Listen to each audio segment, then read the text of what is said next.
What's going on, guys? Welcome back to the channel. This is William Bootsy Blandon,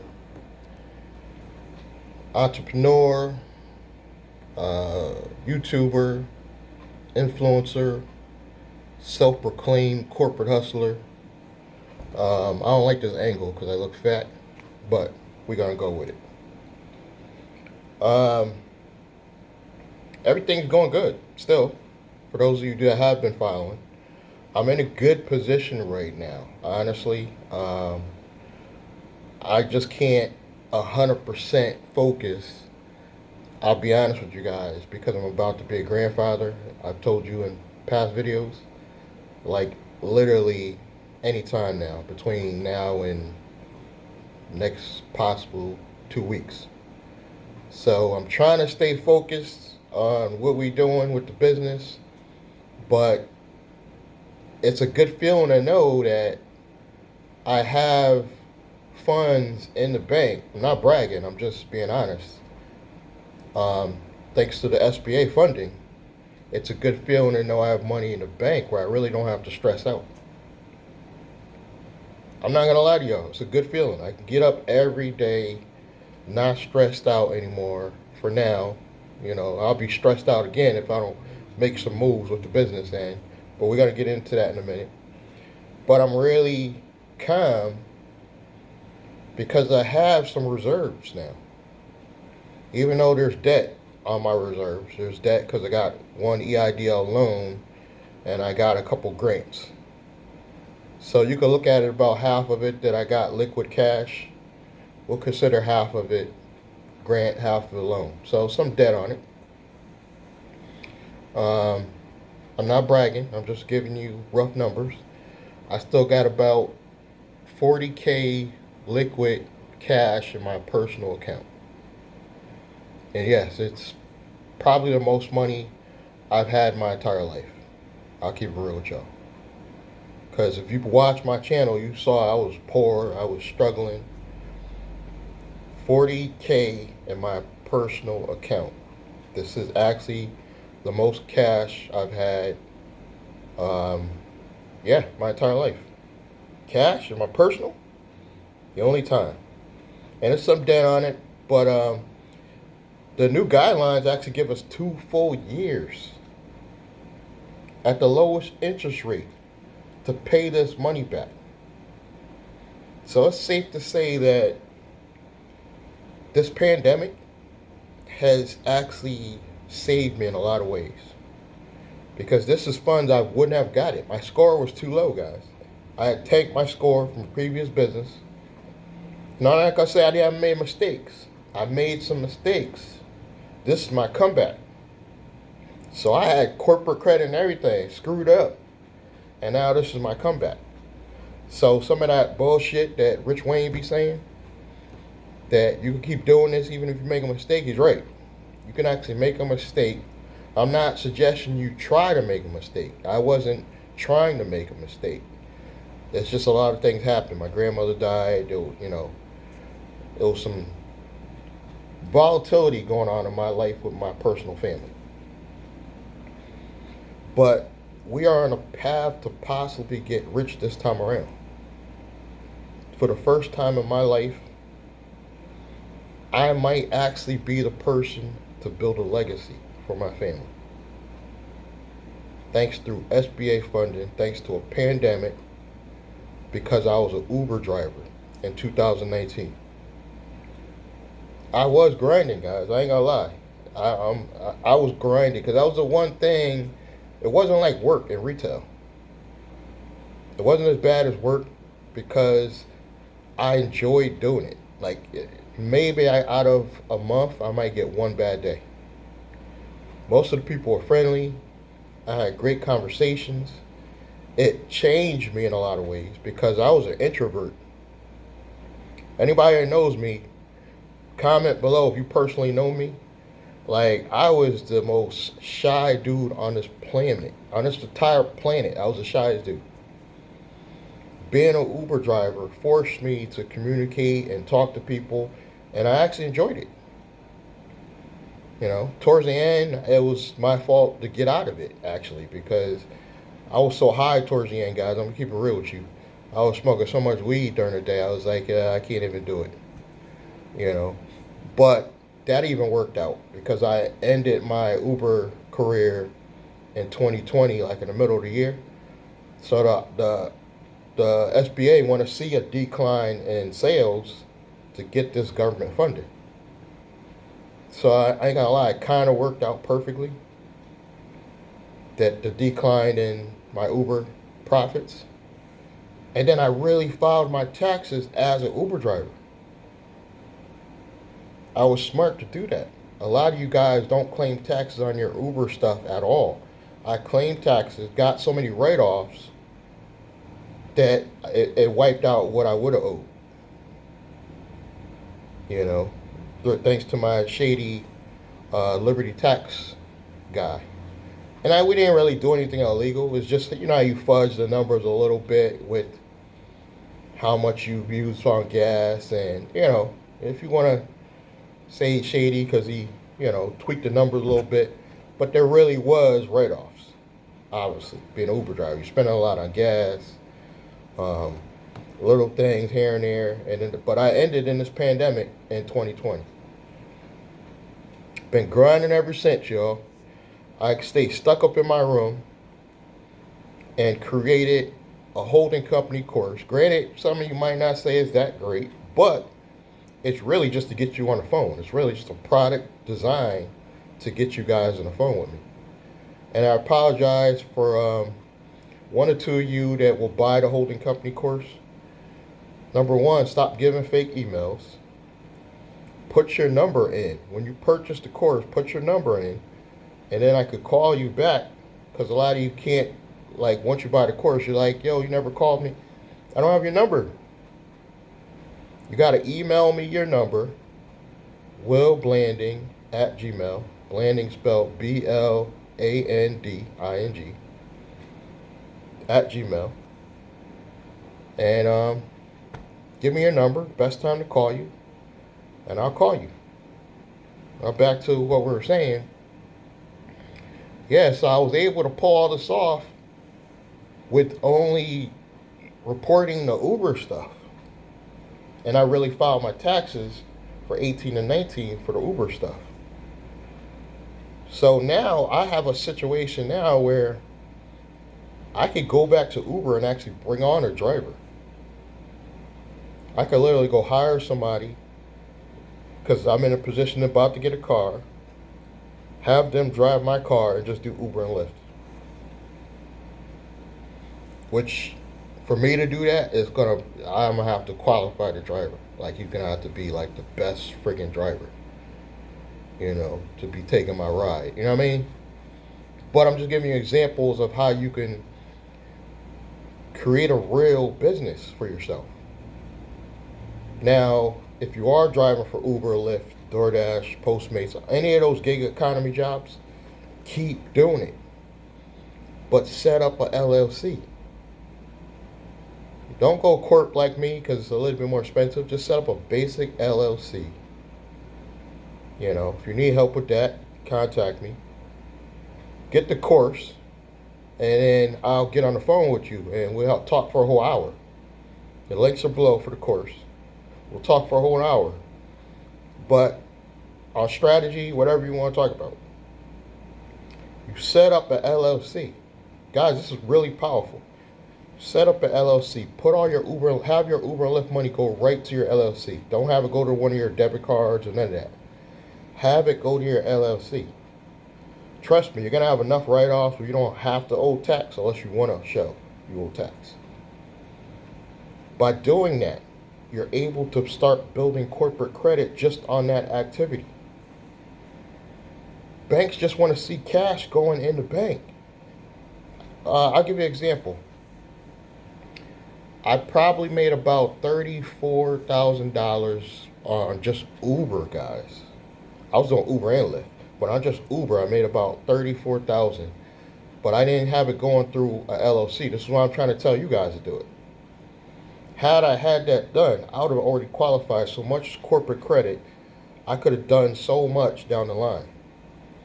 But we're learning now, and I'm trying to give you guys the game. By that one little activity, now you can go to banks and get corporate credit approved from a regular bank because they see activity going through that account. Guys, it's really that simple. It's really that simple. You and your wife, you and your girlfriend, start doing gig jobs, have that money going to one LLC, and I guarantee you, in a year's time, you'll be able to qualify for a large amount of corporate credit that you can go buy a house or expand your business. Go start a fleet Uber business and have other people under you. And I admit, I'm learning this stuff late in life. And I'm telling you guys, because I know some of you guys are in your 20s and 30s are going to be watching this, start as soon as possible. I didn't have this gig shit when I was your age. We didn't have gig economy when I was in my 20s. I'm thinking, God, I'm living in an opportunity where we can have this stuff, where I'm still young enough to appreciate it. You know, I'm middle age. I know you see the grays. You know, and technically middle age is between 45 and 55 years old. I'm 50. So technically I'm middle aged, but I'm sure to a lot of you young people I'm talking to, I'm an old head. Start this stuff now with just gig jobs. Put it in an LLC. Qualify for a loan. Now you can go buy a investment property. It's simple now. It seems crazy because I had a brick and mortar store, but I didn't know this stuff. I had the actual LLC, guys, but I wasn't actually putting any money through. I was just putting money in my pocket. Mistake number one. Had I just had the money going through the bank, I would have qualified for stuff. I didn't know about personal credit. I didn't know about business credit. I knew, but I didn't really know how to go about getting it or starting it. You know, but now with this pandemic, I know I got off track. I started talking about the pandemic, but you actually, I probably qualified for all this money. I think my credit score was like a 570. So because it was a pandemic, the government allowed your credit score to even be low to qualify for this money. I qualify as a sole proprietor under my own personal name doing Uber and Lyft. And I didn't even report Lyft, guys. I'm being totally honest with you. So, I just reported my Uber earnings because I was trying to write off some stuff. But had I added in Lyft, oh my God, I would have qualified for even more than I already received. All this government funding was just based on my Uber earnings. I didn't even include the Lyft. The Lyft, I didn't make as much. I probably made another, I'll be honest, I probably made another 20,000 in that year, probably an extra 10 to 20,000 just on the Lyft. You know, in total, let's see, 71, 80, 85, 90. In a total, I've almost received 100K from the SBA during this pandemic. And I put in another video that I'm kind of breaking the guidelines because they don't want you to expand your business with this money. They just want you to keep it in the same business, which I'm kind of doing, but I'm kind of not. Like right now, the last loan increase, I'm letting that sit in my sole proprietor account. But because it's a sole proprietor, that's also my payroll. So I can kind of do what I want with the money, you could argue, because it's my payroll. So I spend it out and just put some of my personal Navy Federal, which happens to be the same bank holding my holding company account. So for my personal and Navy Federal, I can just move money to my business account. And my holding company is I'm actually on payroll now. It's actually paying me a physical check, guys. I'm legit. I'm legit finally. I'm getting my own paycheck from my own business. First time in history. That's gotta mean that I'm on the right path with this stuff. That's gotta mean I'm on the right path. I'm legit. I got a legal business, and they like to see Incs over LLCs with corporate credit. I don't know why that is. It's just maybe because old school. You're still gonna build a pretty much the same amount of corporate credit, but the underwritings they like to see a traditional corporate C corporations over LLCs. If it's a C or S, but the traditional I and C at the end, they just like to see that. You know. But you're able to actually leverage yourself better, I think, with a C corp. But a lot of people are afraid of C corp because they, scared you with the double taxation. But if you're using it for the purposes of building corporate credit, I think it's a little bit more powerful, in my opinion. That's why my guy Houston McMillan, he got his own YouTube channel. He just pushes C corps over LLCs. And even my landlord was like, how could you be a single member corporation? People don't even know you could be a single member corporation. Because regular accountants tell you if it's just you, you have to do an LLC. It's not true. Essentially, what I've done is built my own shelf corp, you can kind of say. And kind of was putting money in it, having stuff go through it so it's actually a real business. Like my holding company, course money goes in it. All my Z-Tegrity money goes in it. So I'm stimulating it, and then I put my own cash in it. So for a year, it's been 1 year now. It looked like it's been a shelf corp that's actually got some business flowing through it. So I don't even have to go out and buy a shelf corp. I've already created my own. And I've had money going through it, and now I'm doing some corporate credit stuff with it. I signed up with nav.com, so now it's reporting to DNB. So I'm actually stimulating my own corporation to where I can start doing some real business stuff, like going after commercial property, But I'm doing everything very slowly. A lot of younger people that watch this channel, they wanted things moving like that. They would just pull out a lot of that cash and spent it already. I know you would have. Because in the past, that's how my mind used to work. But you got to think, the SBA is kind of looking at how you spend this money. So I'm taking small amounts out, very small, so, because if you start pulling out large amounts out, the banks start getting iffy too. So the strategy is do this stuff like legit people do. Don't go crazy. Like a lot of you would have pulled out 10 G's. As soon as you got 40 in the bank, pulled out 10 G's and would have spent it on some car or something. No.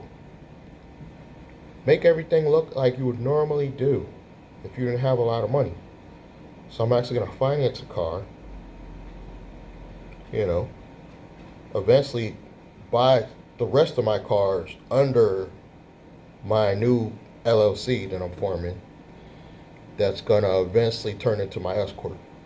That's where I'm going to brand myself. Brand myself everywhere, all over social media, branding another channel. So that's what I'm working on now. But if it wasn't for my grandchild surely coming soon, I think I'd be able to focus a little bit better on moving. I'm trying to move to just a nicer place, hopefully where the rent is a little cheaper. And I got to get a car. I'm trying to wait for the score to move a little bit before I pull the trigger. Because everything's strategic now. Like, I can't even say the words, but you know what I mean. I'm trying to get things where I do them in a certain order. You don't want to get crazy and start spending money too fast.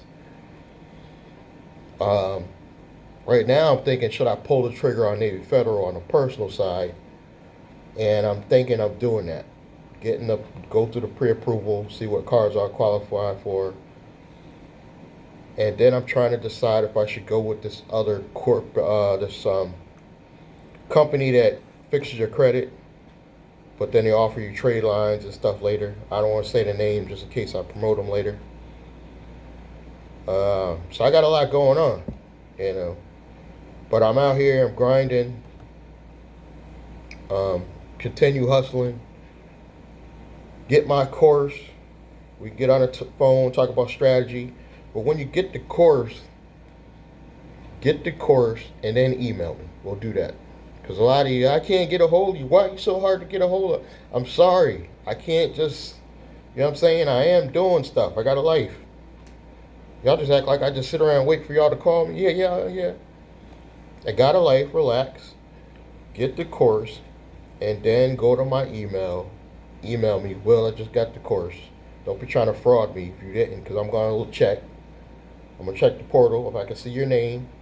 And then some of you get the course and don't leave me your no number, and then it's a fake email.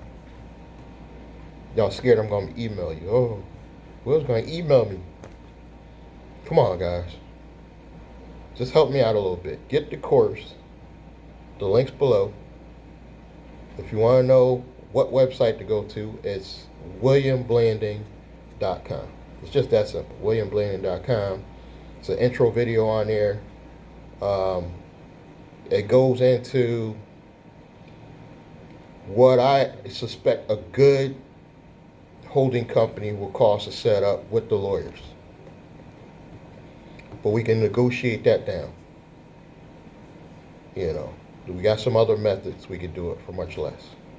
So, the holding company course, it really just goes into the steps that I would take to start a corporation or foundation, or to get a provider service to set stuff up for you because you don't know about the stuff. I got you old heads too. You're old head like me. There's companies you can go to. You're going to have to spend some money. So you're going to have to spend a couple grand to get everything set up 100% legal where you can sleep at night. But I also got you young hustlers too. You young hustlers, I know y'all risk takers. So if you're risk takers, you can get stuff way cheaper. I'm talking maybe $1,000. You can do everything, including put money in the account to get it going. But that's your young thunders. You don't do stuff right sometimes. So get the course. We'll get on the phone. We'll talk strategy, and then we'll figure out where to go from there. But my mind is, if you don't have cash, just come with the credit. I don't care where you get it from. Your girlfriend, some girl you're just sleeping with, just come with the credit. Don't come with nothing, and then we can't make nothing happen. That's all I'm saying. But subscribe if you haven't already. If you want to see more content like this, and we're going to keep this going. I'll catch you guys in the next one.